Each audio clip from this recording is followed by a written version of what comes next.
Yang paling utama jangan melakukan pelanggaran. Jadi gimana caranya burung nggak melakukan pelanggaran? Satu, nggak boleh ngampret, nggak boleh ngeri, nggak boleh turun. Gimana caranya? Dibikin serendah mungkin, istilahnya makanannya.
Waalaikumsalam warahmatullahi wabarakatuh. Mas Abdul, selamat datang Mas Abdul. Lama enggak datang nih ke Hanum Rotal School nih.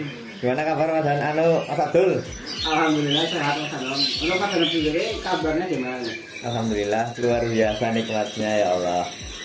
Spesial nih, saya lagi main ke markas Hanum Rotal School Purwokerto. Yang beralamat di mana Mas?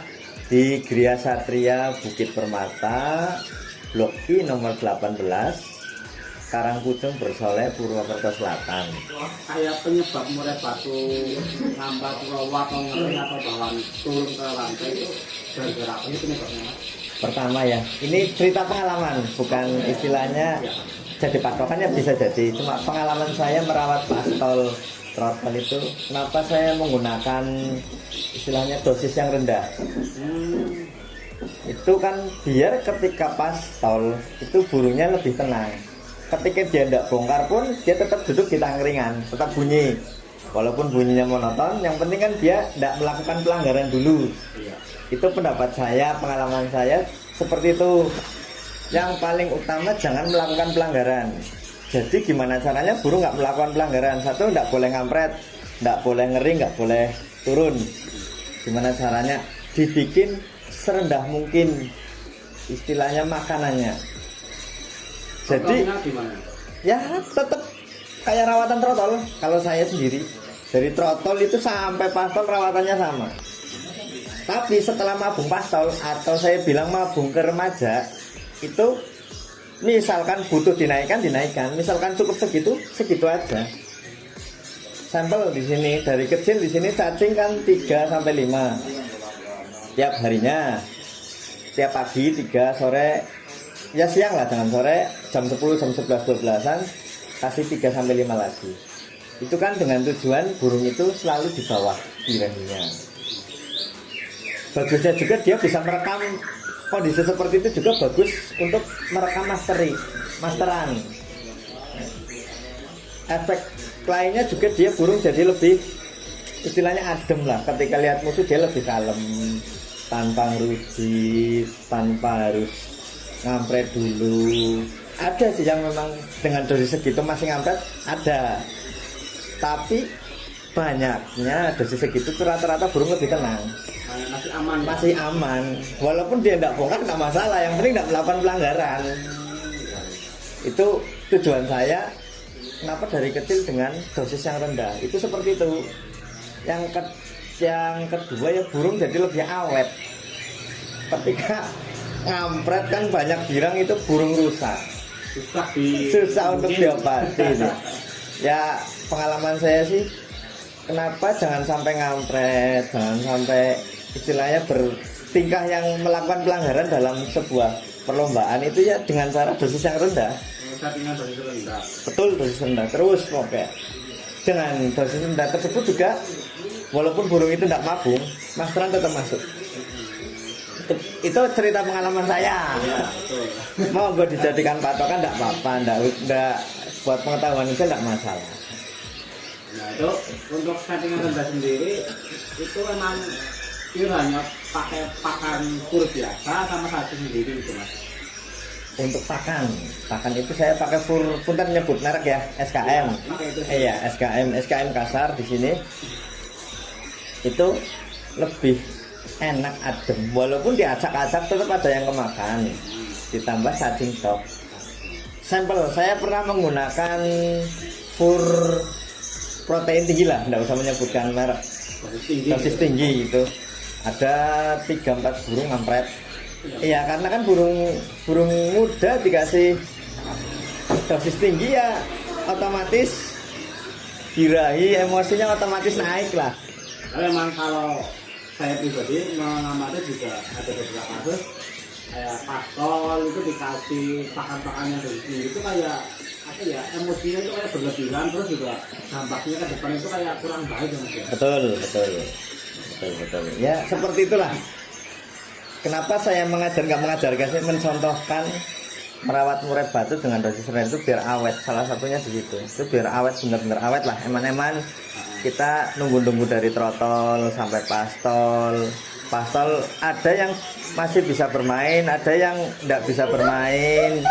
Jadinya kan untuk saya sendiri gimana caranya merubah burung trotol ke pastol itu nggak usah harus bisa buat main. Yang penting materi masuk dulu aja. Nggak memaksakan harus pastol harus main. Saya nggak berani memaksakan. Karena ya itu tadi, ketika saya memaksakan pasti banyak sisi negatif dari burung tersebut. Keluar mulai dari ngampret, gruci, nebo, dan lain-lain lah. Pokoknya melakukan pelanggaran tersebut. Karena kan gini mas, pastol itu burung lagi bagus-bagusnya, ngeluarin materi itu lagi bagus-bagusnya. Yang dengerin pasti pengen buat mainan. Itu pasti. Iya. Kenapa? Iya. Oh, burung di rumah udah bongkar materi. Padahal sisi lain dia secara istilahnya fisik, tenaga dia kan belum siap dibawa ke lapangan. Malah di lapangan ketemunya burung pastol lagi. Ya kayak punten kayak TK taman bermain gitu. Taman kanak-kanak kan malah dia tidak mendidik. Punten menurut saya seperti itu. Kenapa saya dari pastol itu tak ikutkan burung-burung tua? Karena burung tua kan tekan. Si pastol ketika ditekan menurut saya mental mungkin ketekan saat itu tok. Ketika sampai rumah dia dirubah lagi bisa. Syukur-syukur pas ditekan dia ngelawan. Tapi rata-rata yang saya alami sampai saat ini, ketika ditekan rata-rata ngelawan. Burung-burung pastol jebolan sini rata-rata ngelawan karena sudah terbiasa di sini burung banyak seperti itu, jadinya ya di lapangannya nggak kaget. Nah itu teman-teman, kita tuh sebelum kantang pastol juga harus memperhatikan